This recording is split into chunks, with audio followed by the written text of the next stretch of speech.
2025. gads iezīmējas ar vairākiem ļoti būtiskiem astroloģiskiem tranzītiem. Un pamatā jau mums visvairāk interesē tieši lēno grahu, ja planētu tranzīti. Ja? Jo viņi ilgāku laiku atrodas vienā zvaigznājā, un tad viņi veic viena noteikta iedarbība uz mums ilgāku laiku. Un tāpēc ir svarīgi saprast, kāda šī iedarbība ir, ko mēs no viņas varam sagaidīt un kā mums viņai sagatavoties, ko uzskatīt par svarīgu un ko varbūt par netik svarīgu. Iepriekš jau man šeit bija video par to, kādi ir gaidām tie galvenie astroloģiskie notikumi un kādi ir galvenie astroloģiskie rezultāti grahu tranzītiem 2025. gadā, bet šajā video vairāk tieši par to, kādi tad ir tie psiholoģiskie rezultāti, kādus sniegs Saturna tranzits no ūdensvīra uz zivīm, kas notiks marta beigās, un kur zivīs viņš atradīsies diezgan ilgu laiku, 2,5 gadus. Saturna tranzits uz zivīm notiks 29. martā. Šeit jūs redzat astroloģisko situāciju 29. martā, tajā dienā, kad notiek šis Saturna tranzīts uz zivīm. Zivīs atrodas vesela virkne grahu, tur atrodas gan Rahu, ieiet Saturns, jeb Šani, tur atrodas retrogrāds Šukra, jeb retrogrāda Venēra, retrogrāds Budha, jeb Merkūrs retrogrāds, tur atrodas gan Čandra mēnesis, gan Surja saule. Ir ļoti daudz grahu zivs, jeb mīnas zvaigznājā, un tas ieskicē tās galvenās tendences, kādas tad būs Saturnam atrodoties šajā zivs, jeb mīnas zvaigznājā, kur viņš atradīsies līdz pat 2027. gada jūnijam. Vairāk kā 2 gadus. Jā, tiesa gan tur ātri vien pēc 29. marta tās pārējās grahas tur izies ārā no zivs zvaigznāja, bet enerģētiskā ietekme būs palaista. Ir ļoti svarīgi arī saprast to, ka 2025. gadā zivs zvaigznājs ir ļoti svarīgs, jo tieši tajā 29. martā tur notiek aptumsums, tas ir saules aptumsums, tā ir saules aptumsuma diena, kad Saturns ieiet zivīs. Un tas pievērš tiem notikumiem dziļumu, dramatiskumu un norāda uz to, ka tiešām šim Saturna tranzītam zivīs ir jāpievērš pamatīga uzmanība. Piedāvām tur vēl arī izveidosies uz 2 mēnešiem Saturna un Rahu savienojums, tad Saturnam ieejot zivīs, jo tur vēl 2 mēnešus atradīsies Rahu. Saturna Rahu savienojums parasti raksturojas ar ļoti nopietniem ilgtermiņa notikumiem, kas ieskicējās ar ilgtermiņu perspektīvu un kas ir liktenīgi un spēj būtiski daudz ko izmainīt mūsu visu dzīvēs. Svarīgi ir to saprast katram pašam, kurā mājā, jeb dzīves sfērā atrodas šis te zivs zvaigznājs. Ja? Kādam tā ir attiecība māja, kādam tā ir karjeras māja, kādam tā ir radošā potenciāla māja, tad tieši tajās dzīves sfērās, kur no mums katram iekrīt mīnas zvaigznājs, ja zivs zvaigznājs, mums arī tie lielākie notikumi tur būtu gaidām 2025. gadā, 2026. gadā. Protams, tad šīs sfēras tad ir redzams katram individuālajā horoskopā, bet visiem vienalga mums veidosies kaut kādas kopīgas psiholoģiskas ietekmes šajā laikā, kamēr Saturns atradīsies zivīs. Un tad par šīm ietekmēm parunāsim arī dziļāk un sīkāk. Būtībā ļoti bieži mēs Saturnu asociējam ar kaut ko tādu, kas rada šķēršļus, sabremzē notikumus, rada tādas smagas psiholoģiskas sajūtas. Bieži vien jau tā ir taisnība. Bet ir arī jāatcerās tas, kāds ir Saturns pēc savu raksturu un kāpēc viņš to dara.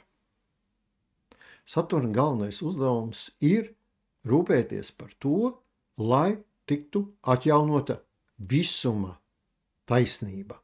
Lai viss notiktu pēc visuma likumiem, pēc visuma taisnīguma principiem. Galīgi nevienmēr tas ir pēc mūsu pašu ego diktētajiem noteikumiem. Un tad, ja mēs rīkojamies tikai pēc sava ego, tad Saturns patiešām rada problēmas. Viņš nerada problēmas tad, ja mēs ejam to ceļu, kas mums dzīvē ir jāiet, ja mēs esam draudzīgi, atvērti, strādīgi. Saturns problēmas nerada. Viņš rada tad, ja tu kaut ko dzīvē dari, varbūt nepareizi vai nepareizajā laikā vai ar nepareiziem cilvēkiem, ir kaut kāda kļūda. Pievērs tam uzmanību tur, kur Saturns tev rada problēmas. Varbūt tev kaut kas tur tomēr ir jāpamaina šai dzīvē. Saturns jau nenāk, lai radītu problēmas, tāpēc, ka viņam vienkārši nav ko darīt vai vēl kaut kāda cita principa. Nē, viņš nāk tāpēc, lai tev norādītu, ka tu kaut ko kļūdaini dari dzīvē.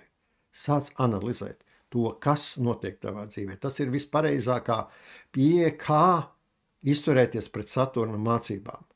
Un ja tu rīkojies pareizi, ej Saturna to ceļu, kas jāiet, tātad savu dzīves uzdevumu ceļu, tad jau viss ir kārtībā. Un tad kā reiz to var iegūt par papildus enerģiju un papildus virzību, jo Saturns ir arī tāda lieta, ka viņš iedod koncentrāciju. Un ja tu dari tā, kas tev dzīvē jādara, un tu uz to vēl papildus koncentrējies, tu iegūst tātad vēl papildus enerģiju, vēl papildus motivāciju, iegūt labus rezultātus. Bet mums visiem ir kaut kur kļūdas, un mums visiem kaut kas ir jāatstrādā un jāpalabo savā dzīvē.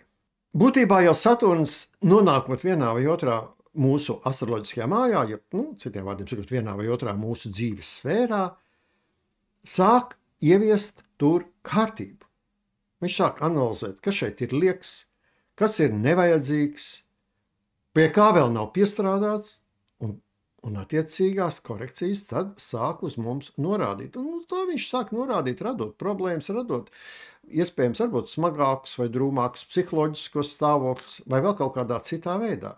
Tāpēc ir ārkārtīgi svarīgi izdarīt tos pareizos secinājumus un izdarīt tos pareizos novērojumus, kas tad īstai dzīvē mums mainās. Reizēm arī Saturns liek it kā spiesti atteikties no kaut kā. Būtībā tā ir zivs zvaigznāja tāda diezgan liela būtība. Zivs zvaigznāja pārvaldnieks ir Jupiters, kas ir garīgais skolotājs. Un zivs zvaigznājs ir pēdējais zodiakā, 12. zvaigznājs, tātad pēc zivs zvaigznāja ir ieiešana nākošā jaunā ciklā. Tātad arī Jupiters šeit grib, lai mēs izdarām pareizos secinājumus par savu dzīvi. Lai mēs attīramies no kā, kas ir sastrādāts iepriekšējā ciklā, lai mēs izdomājam, ko mēs gribam darīt nākošajā ciklā. Būtībā jau Saturns radot šeit šo psiholoģisko smagumu, šai zivs zvaigznājā, viņš jau tev radīs to smagumu tur, kur ir uzkrājušās kādas vecas emocijas, veci aizvainojumi, kļūdainas darbības, rīcības, kļūdainas, nevajadzīgas koncepcijas. Tur viņš radīs iespējamo smagumu. Ja tev šāda koncepcija nav, brīnišķīgi, tad tev arī nav par ko satraukties. Tad tikai domā par to, ko tu darīsi tad, kad Saturns 2027. gadā ieies aunā, kas ir jauna cikla sākums un kur ir svarīgi sākt aktīvi kaut ko darīt un mainīt savā dzīvē, realizēt kaut ko jaunu. Tad zivs zvaigznājām ir šī lielā fundamentālā īpašība, kas ir nepieciešams izdarīt, izanalizēt to, kas ir, ko es esmu sasniedzis, kas man ir jāiemācās vēl, no kā man jāatvadās, un to kā tādu zināmu upuri atdot visumā. Manas vecās nevajadzīgās koncepcijas, darbības, kaut ko tādu. Tā attīrīties, lai tu vieglāks vari ieiet jaunajā ciklā un lai tev būtu vairāk spēku un enerģijas realizēt tos uzdevumus, kas jārisina jaunajā ciklā. Bieži vien Saturns zivīs norāda cilvēkiem uz tādu ļoti nopietnu psiholoģisko pretrunu, kas var veidoties upuris varmāka. Apvainotais, apvainotājs, apvainotais pāri darītājs. Mums visiem kaut kur jau šādi kompleksi dzīvē ir. Mēs visi kaut kad esam piedzīvojuši kādu pāri darījumu, un gan jau laiku pa laikam kādreiz ir gadījies, ka esam kaut ko arī nodarījuši citiem. Bet ir jāsaprot, ka visuma mērogos nav labs vai slikts. Tās ir mūsu prāta koncepcijas. Un arī būtībā tādas lomas kā upuris varmāka lielajos visumā priekšstatos neeksistē. Visur mērogās nekā tāda nav. Tas ir mūsu psiholoģiskajā realitātē, mūsu iekšējos psiholoģiskos pārdzīvojumos. Un tas bieži vien ir kaut kas ļoti, ļoti pretrunīgs.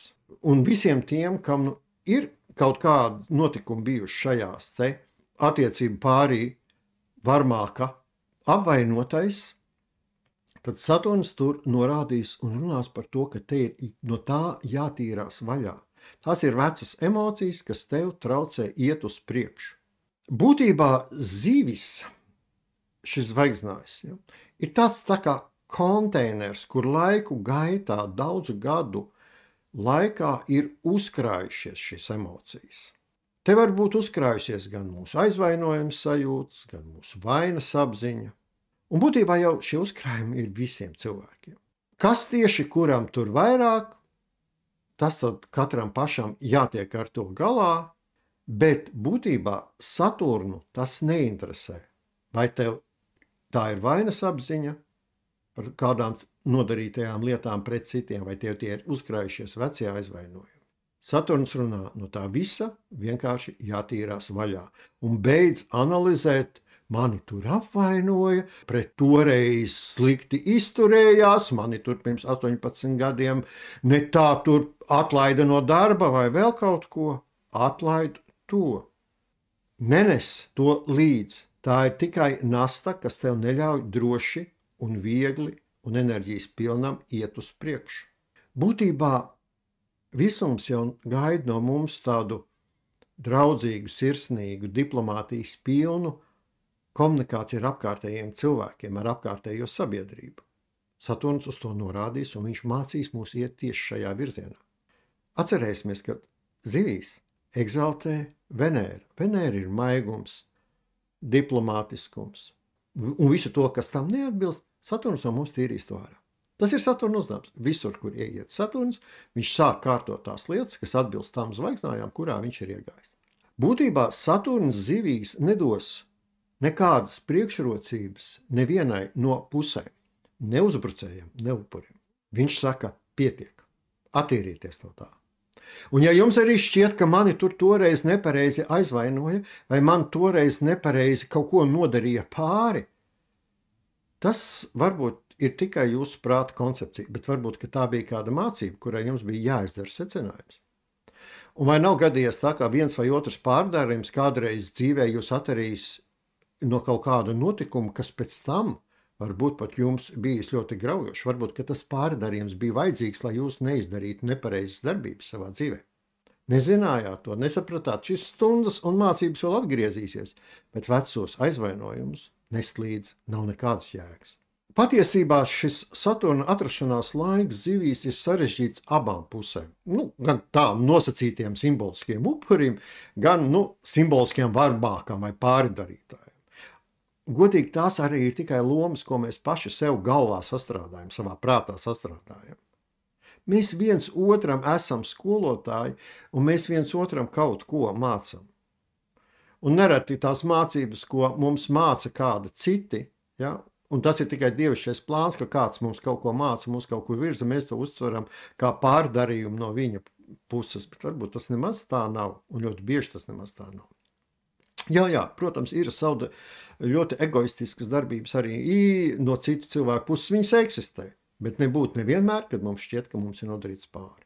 Ir tā, ka varbūt ir uzkrājušies šis smaguma un aizvainojums sajūta. No viņas ir jātīrās vaļā. Tas var radīt arī tādu apmulsumu vai apjukumu psihē, jo būtībā šeit ir tas galvenais, ka atdot tos grožus Saturnam, viņš tad labāk zina, no kā attīrīties, kas mums ir liekas. Tas ir cita līmeņa intelekts. Viņš daudz labāk saprot par to, kas notiek un kur mums jāvirsās. Vai pareizāk sakot, kādu ceļu savai dzīvei mēs paši būtībā esam izvēlējušies. Šeit ir svarīgi arī samierināties, iet uz kādu iekšējo kompromisu un aizmirst tos apvainojumus. Var gadīties arī tā, ka mēs saglabājot kaut kādus iekšējus aizvainojumus, ciklējamies sevi, neveramies tam otram pārdarītājam, nosacītajam vaļā, bet būtībā viņš jau ir pastiepis roku, viņš ir gatavs mums palīdzēt. Paskatāmies rūpīgāk uz tiem apkārtējiem cilvēkiem. Būtībā Saturns zivīs veiks tādu emocionālu pagātnes tīrīšanu visiem cilvēkiem. Jo specifiski vēl to tad var pasīties katram, kurā dzīves sfērā tas vairāk attiecās, jā, tieši, kāda māja mums tur iekrīt, bet būtībā galvenā virzība emocionāli sevi attīrīties, lai mēs būtu mīlošāki, sirsnīgāki, draudzīgāki, atvērtāki cilvēkiem. Būtībā jau var gadīties, ka kādam cilvēkam šo iekšējo smagumu sajūtu rada tik ļoti spēcīgu, kad ir grūti to panest. Tas ir veids, kā Saturns tev uz to rāda. Tad izdari tos secinājumus. Izdari kaut ko ar šo sajūtu. Ja šis tāda iekšējā šī smaguma sajūta veidojās, tas nozīmē, tev kaut kas ar to ir jādara. Dari labāk pats. Pretējā gadījumā Saturns to darīs pēc savu prātu, un tas nebūs patīkami. Būtībā arī tā, ka var būt, ka Saturns transitējot zivīs, viņš šo iekšējo smagumu sajūtu kāpina arvien vairāk, tik ilgi, kamēr viņa vairs nav paciešama. Dari ar to, kā viņu jūt. Jau pēc iespējas ātrāk tu to izdarīsi, jo tev būs vieglāk no tā attīrīties. Jo tālāko dzīvi tu varēsi skatīties smaidīgāks, vieglāks, aktīvāks. Būtībā ir vēl viena lieta, kas var veidoties ar šo Saturna tranzitu zivīs, tāda sajūta, ka es esmu sociāli pamests, mani neviens nesaprot, ar mani neviens negrib komunicēt. Pagaidiet, padomājiet, kas ir šī sajūta un ko viņa nozīmē. Ar mani neviens negrib runāt, mani neviens nesaprot.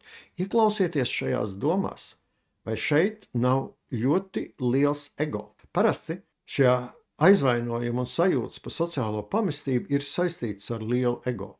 Saturns, kā zināms, ir saule, surja, ego, ir lielākais ienaidnieks.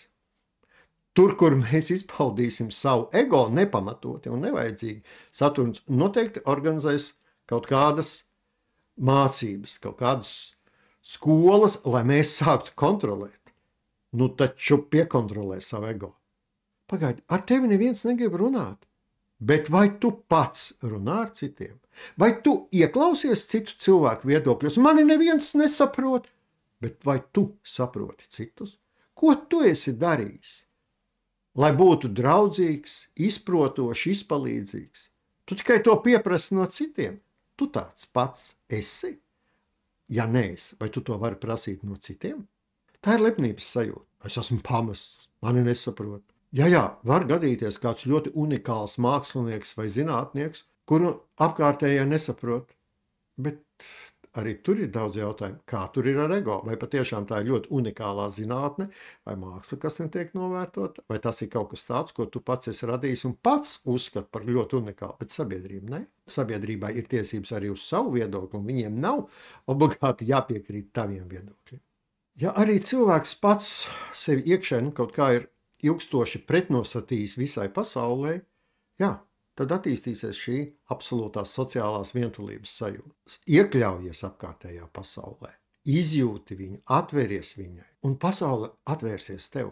Būtībā Saturns var novest arī to cilvēks psiholoģiskās sajūtas tādā līmenī, kad sirsnīga, draudzīga komunikācija ir tā kā tāds ūdens smalks tūkstnes izslāpušiem cilvēkam. Kā viss, kā tu viņus saņem, tā uzreiz tu jūti, ka tu mainies un tavu dzīve līdz ar to mainās. Tas ir svarīgi pie tā piedomāt un to panalizēt. Bet, ja jūs šo jautājumu jau esat savā dzīvē sakārtojuši, brīnišķīgi, apsveicu jūs tikai ar to, tad vēlreiz atgādinu, papildus koncentrāciju uz saviem mērķiem un droša iešanu uz priekšu.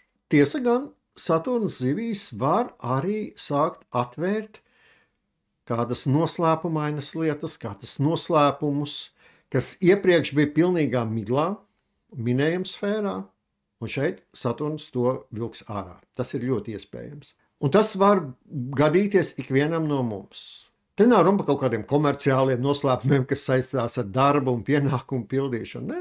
Nē, par kaut kādām mūsu attiecību lietām, par psiholoģiskajām mūsu kaut kādām attiecībām ar citiem cilvēkiem. Lai tajā psiholoģijā ieiet nedaudz dziļāk, ir svarīgi paskatīties arī nakšatras.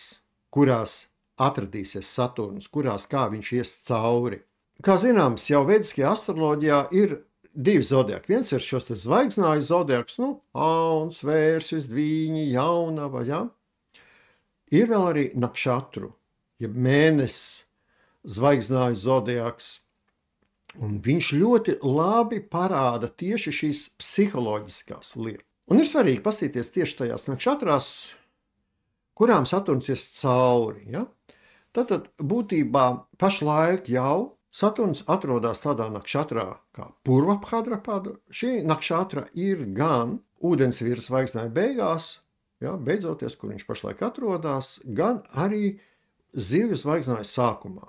Saturns atrodas pašlaik Purvabhadrapadas nakšatrā, 29. martā viņš ieies šajā nakšatrā atrodoties zivju zvaigznājā. Aprīļa beigās, 28. aprīlī, viņš jau pāries uz nākošo nakšatru zivīs, tā ir Uttarabhadrapada, kur viņš atradīsies praktiski visu vasaru, rudens sākumu. Rudenī Saturns kļūs retrogrāds, un viņš atkal atgriezīsies uz īsu brīdi atpakaļ Purvabhadrapadas nakšatrā, no kuras viņš atkal pēc samainot retrogrādo kustību pret tiešo, atkal aizies atpakaļ uz Uttarabhadrapadas nakšatru. Trešā nakšatra, kas ir zivs zvaigznāju beigu daļā, tā ir Revati, viņš viņā ieies tikai 27. gada februārī. Un tad no šīs Revati nakšatras, pēdējās trešās nakšatras, ja, kas skar zivs zvaigznāju, viņš ieies tikai Aunā. Tiesa gan 2027. gada rudenī uz dažiem mēnešiem retrogradās kustības dēļ no Auna Saturns uz īsu brīdi, uz dažiem mēnešiem atgriezīsies atpakaļ Revati nakšatrā. Bet būtībā, ja mēs runājam par 2025. gadu, tad Saturns staigā pa Purvabhadrapadas nakšatrā un Uttarabhadrapadas nakšatru. Un tad nedaudz parunāsim sīkāk par tieši šīm nakšatrām, jo tajās viņš atradīsies visilgāko laiku. Būtībā nakšatras ļoti labi skaidro šo psiholoģisko pārēju un psiholoģisko darbību, ko Saturns veiks. Viņš labi sniedz tādus papildus uzdevumus, kam vairāk pievērst uzmanību. Jāsaprot tās, ka Purvabhadrapada un Uttarabhadrapada, šīs divas nakšatras, būtībā ir viena principa divas dažādas puses. Reizēm saka, ka tā ir viena nakšatra ar divām daļām. Tie ir dažādi formulējumi, dažādi redzējumi, jā, bet taisnība psiholoģiski šeit ir ļoti saistītas lietas starp šīm abām nakšatrām. Purvabhadrapadu ataino kā upurēšanas galda priekšējās kājas un Uttarabhadrapadu kā upurēšanas galda aizmugurējo daļu.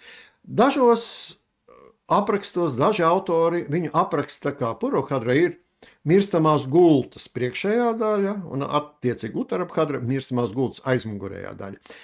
Ļoti bieži viņas tiek saistīts šādi kopā, kā kaut kas ļoti saistīts, bet ar zināmām tādām niansēm. Reizēm arī Purvabhadras simbols ir atainots kā zobens. Kas tad īsti ir šī Purvabhadrapadas nakšatra, tā tīri psiholoģiski? Runa ir par to, ka viss tas, kas nonāk uz upurēšanas galda vai mirstamajā gultā, ar to notiek kāda transformācija. Nāve, tā ir transformācija, pārveidošanās no viena par otru. Vai arī šis zobens, kas ir Purvabhadrapadā, tad kaut kas tiek nogriezts, atgriezts. Šeit runa ir par to, ka Saturns, kurš liek lietām notikt pēc tiem visuma principiem, gribēs, lai mēs kaut ko noliekam uz šī upurēšanas galda. Mēs kaut ko upurējam visumam. Bet runa šeit jau nav par to, ka mēs tagad uztaisīsim kādu rituālu, uzliksim kādu ziedeņu un upurēsim kādu ziedeņu visumam. Diez vai tas tā darbosies. Tas darbojās kaut kā pavisam citādāk, daudz psiholoģiskāk un daudz dziļāk. Saturns grib, lai mēs paši izanalizējam, kas mūsu dzīvē ir vecs, atmiris, kas jāatmet. Tas varbūt ir jāatmet vecais darbs, varbūt, iespējams. Kādam varbūt ir jāatmet kaut kāds īpašums, viņš jums ir traucējošs. Pārdodiet, upurējiet, pārdodiet, atdodiet visumam. Kāds darbs? Jā, šajā darbā jūs nevarat vairs attīstīties, jūs esat ierobežot, jūs nevarat realizēt sevi. Varbūt šis darbs ir jānoliek uz upurēšanas altāra. Varbūt uz šī upurēšanas altāra ir jānoliek kaut kādi savi veci uzskati, kuriem jūs esat pieķērusies, kuru dēļ jūs nevarat attīstīties, nevarat droši virzīties uz priekšu. Nolieciet viņus uz šī upura altāra, upurējiet viņus Saturnam. Tā ir tāda simboliskā upurēšana. Šeit būtībā ir saprast to, ko man no dzīves izmest ārā, kas man ir liekas. Arī simbols zobens, ja, nozīmē to, ko man atgriezt no sevis, ko ir laiks pienācis izmest no savas dzīves ārā. Nākošā nakšatra, kurā pēc tam ieiet Saturns, kas ir, teiksim, šī upurēšanas galda aizmugurējā daļa, jeb upurēšanas galda sakrālā puse, neredzamā daļa, tas ir tas rezultāts, ko jūs varat iegūt. Tā ir tā brīvā enerģija, tā ir tā brīvība, tā ir tā kustība. Atceramies, tas ir zivju zvaigznājs. Kādas ir zivs ūdenī? Brīvi peld visur, kur grib. Atbrīvojieties no tā, kas jums traucē. Atbrīvojieties no tiem enkuriem un tiem piesietiem akmeņiem un slogiem. Grieziet nost viņus ar zobenu, vai liekat uz upurēšanas galdu, vai liekat mirsamajā gultā. Domājiet, kā gribat, saucat, kā gribat, bet būtība ir viena. No tā, kas traucējas iet uz priekšu, jāatvadās, lai es iegūtu jaunu enerģiju, kur iet uz priekšu. Būtībā trešā nakšatra, ar ko te beidzās zivju zvaigznājs, ar kuru tad notiek pāriešana uz nākošo ciklu, Saturnam ieejot aunā, kas ir sākums. Ko tas nozīmē? Es esmu atbrīvojies no smagā liekā, es esmu iegūst enerģiju, un tagad es varu droši peldēt. Un es ar šo lielo enerģijas plūsmu ieeju jaunajā ciklā. Nu, tāda ir tā doma, tāda ir tā lielā psiholoģiskā ideja šim zivju zvaigznājam un Saturna tranzītiem cauri attiecīgajām nakšatrām. Bet tā kā viņš divreiz zivju zvaigznājā būs retrogrāds, viņš vairāk kārtu atgriezīsies Uttarabhadrapadas nakšatrā, kur izdomājam, pieņemam lēmumu, ko es gribu attīrīt nost un atgriezt no sevis to. Un tad vairāk reizes viņš ieiet šeit Uttarabhadrapadā, kur es varu sajūt šo enerģijas pieplūdu, un Revati pēdējās pašās zvaigznāja beigās, ja 2027. gadā to realizēt un virzīties uz priekšu.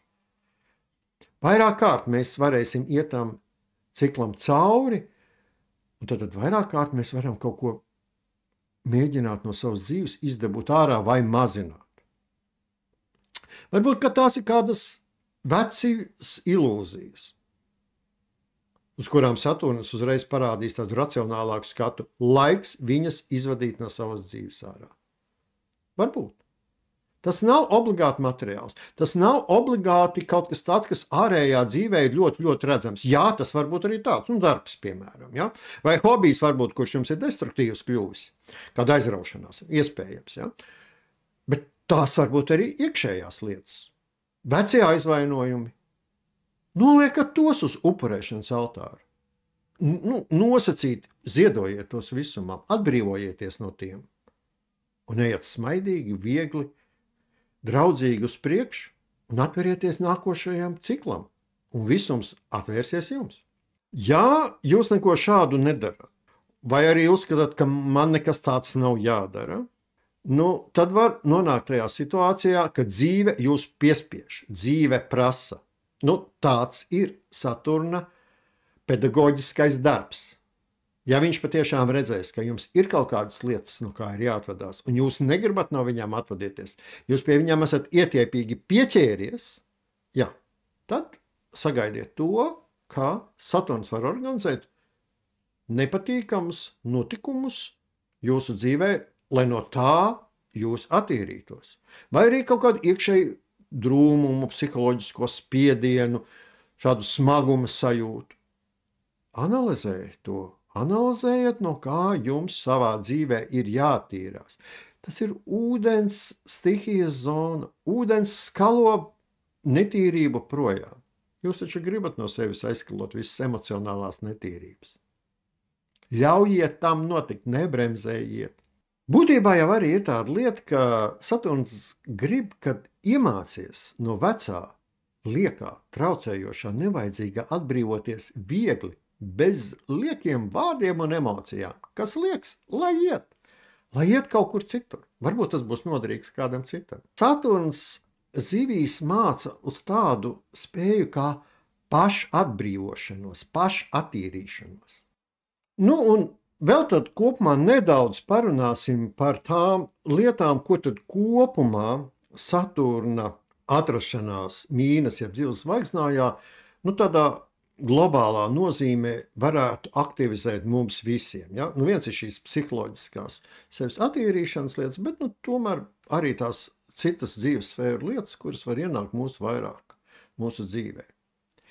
Viena lieta arī tā, ka jāatcerās, ka tur, kur Saturns vēl pašlaik atrodas līdz marta beigām, ūdensvīrs. Ūdensvīrs parasti, mēs zinām, ir saistīts ar tehnoloģijām, sociālo sadarbību, darbošanos kolektīvās, sadarbību starp cilvēkiem. Ja mēs tā nopietni un rūpīgi panalizēsimies, tad tas Zivju zvaigznājā tikai vēl vairāk turpina attīstīties. Vēl vairāk sadarbības starp cilvēkiem. Jā, mēs attīramies no saviem vecajiem aizvainojumiem, no tā, kas mums neļauj iet uz priekšu, esam draudzīgāki, atvērtāki, tad vēl vairāk sadarbojamies ar cilvēkiem. Būtībā zivis peld visur, kur viņas grib. Viņām nav robežu. Ja vien tur ir ūdens, tad viņas tur var peldēt. Viņām tādas valstu robežas neeksistē. Jā, par to arī varētu būt runa šajā tranzīta laikā, kad Saturns ieiet zivīs. Vēl vairāk varētu veidoties tādas situācijas, sadarbības starp valstīm, biznesi, kas ir pāri robežām ejoši. Zinātnes attīstība pilnīgi noteikti un tādas starptautiskas zinātnes attīstība, tehnoloģija attīstība vēl vairāk un tāda, kas ir ļoti internacionāla. Ir vēl viena lieta, kas Saturns, tur, kur viņš nonāk, viņš tur sāk pārbaudīt, vai tur ir viss kārtībā. Saturnam patīk kārtība. Viņš ievieš kārtību. Un šeit arī Saturns zivīs var sākt pārbaudīt, vai ir kārtība visās tajās sfērās, uzņēmumos, darbībās un to cilvēku darbībās, kas nodarbojas ar labdarību, mistiku, ezotēriku, dziedniecību, reliģiju, izglītības sfēru. Vai tur viss notiek pēc visuma principiem? Vai nav kādas krāpšanas, negodīgas lietas? Šis sfēras pilnīgi noteikti iegūst kaut kādu papildu kontroli. Jā, kā jau teicu, zivis peld brīvi un tiek dzēstas, ja kādas robežas, zivīm nav robežas. Tas nozīmē, ka var vēl vairāk veidoties dažādas globālas datu bāzes, digitalizācijas procesi attīstīsies pilnīgi noteikti. Saturns arī zivīs prasīs to, lai mēs pieejam saviem profesionāliem jautājumiem radošāk, nebūt sīkumainiem. Zivis ir zvaigznājs, kur ir daudz fantāziju. Jā, fantazējiet. Nezaudējiet gan sasaikni ar realitāti, protams, esat adekvāti, bet kļūstat radošāki, un tas attiecas uz pilnīgi visiem. Ieviešat vairāk radošumu savā darbībā. Jā, ja esat radošo profesiju pārstāvji, jā, pilnīgi noteikti, bet vienalga, lai ko jūs darītu, radošāk pieiet lietu risinājumiem. Nesat pārāk skrupulozi, pārāk pedantiski. Jāceras šeit ir pa vienkāršību. Saturns ir askeits, un viņam patīk vienkāršība. Dažādas liekas mākslīgas konstrukcijas viņš gribēs, lai griež nost. Šeit nav runa par primitīvismu, nav runa par primitivizēšanu. Ir runa par sarežģītu, nevajadzīgu konstrukciju, kombināciju atmešanu. Maksimāli būt efektīviem, bet nevis primitīviem. Jā. Jūs varat darīt ļoti sarežģītas lietas, bet bez liekām nevajadzīgiem uzslāņojumiem. Tiesa gan Saturns arī zivīs ierobežos tos cilvēkus, kuri virzīs uz priekšu sevi, kritizējot, noniecinot, pazemojot citus. Saturns ir par sadarbību, nevis par sevis izcelšanu uz citu rēķinu. Tāpat arī kā krāpniecība Saturnam ļoti nepatīk, un loģiski, ka pret to Saturns vērsīs arī savus kontrolas aspektus. Mākslinieckā zinātniskā jaunrada, jā, bet šeit Saturns arī sāks ieviest savus kontrolas mehānismus. Jaunrade attīstīties noteikti, bet Saturns vienmēr skatīsies, vai tas ir noderīgs sabiedrībai. Ja tā jūsu jaunrade ir jūsu ego diktēta, tad iespējami nepatīkam pārsteigumu dzīvē. Bet jaunrade tāda, kas dod labumu sabiedrībai, kas ir noderīga citiem, jā, tā ir tā, kas iegūst papildus atbalstu no Saturna. Zinātniskais progress pilnīgi noteikti mākslīgā intelekta attīstība, robototehnika, biotehnoloģijas, gēnu inženierijas, transplantoloģijas tehnoloģijas. Jā, šīs attīstīsies pilnīgi noteikti, jo šīs saistās ar šiem zvaigznājiem. Attīstīsies pilnīgi visas tehnoloģijas, kas saistītas ar tādu kā cilvēku savienošanu vienotos tīklos. Piemēram, šo sociālo portālu attīstību, jā, viņi tikai turpināsies attīstīties. Saturns zivīs zināmā mērā iespējams liks pārskatīt kompjūteru spēļu un digitālās apmācību tehnoloģijas. Pārskatīt viņas, tur revīziju ieviest. Nevis to, ka vispār nemaz kompjūteru spēles un ka tikai vai nu digitāla apmācība, nē, tas būs ļoti primitīvi. Viņš ir par modernām tehnoloģijām, par jauninājumiem, bet ar racionālu pamatu. Tur, kur ir kaut kas neracionāls, jā, tur revīzija varētu būt tāda, norādīt, ka šo vairāk nevajag. Ļoti iespējams, ka pārmaiņas pārdzīvos arī šajā laikā, kamēr Saturns iet cauri zivīm šos 2,5 gadus, psiholoģija, psihoanalīze, un šeit ir ļoti svarīgi, ka Saturns varētu gribēt, lai arī psiholoģijā, psihoanalīzē ienāk modernās tehnoloģijas. Zināmā mērā iespējams, ka kaut kur Saturns saka regulēt psihologu, psihoanalītiķu, psihoterapeitu darbību. Un arī viņš varētu gribēt to, lai notiek sasaiste starp modernajām tehnoloģijām un psiholoģiju, lai notiktu mākslīgā intelekta saplūšana ar psiholoģiju. Tas ir ļoti iespējams. Tieši to pašu viņš arī gribēs, lai tas māksla un jaunradas sastaisās ar mākslīgo intelektu. Šodien, teiksim, mūzikas vai zīmējumu ģenerēšana mākslīgā interneta vidē ir jau ierasta lieta. Pēc Saturna atrašanās zivīs tas attīstīsies vēl vairāk. Katrā ziņā, jā, Saturns norāda uz to, ka tuvākajos gados attīstīsies modernās tehnoloģijas. Paralēli to, ka arī šajā laikā Rāhu atradīsies ūdensvīrā moderno tehnoloģiju teritorijā, tas arī norāda to, ka šīs modernās tehnoloģijas arvien vairāk ienāks mūsu dzīvē. Un ieguvēji būs tie, kas tam vērsies vaļā un to izmantos. Tiesa gan pēc kādiem pāris gadiem Saturnam nomainot zvaigznāju, tur sāksies revīzijas un pārbaudas laiki, bet šie ir ieviešanas laiki, moderno tehnoloģiju ieviešanas laiks savā darbā, savā ikdienas dzīvē. Lai mums visiem izdodas!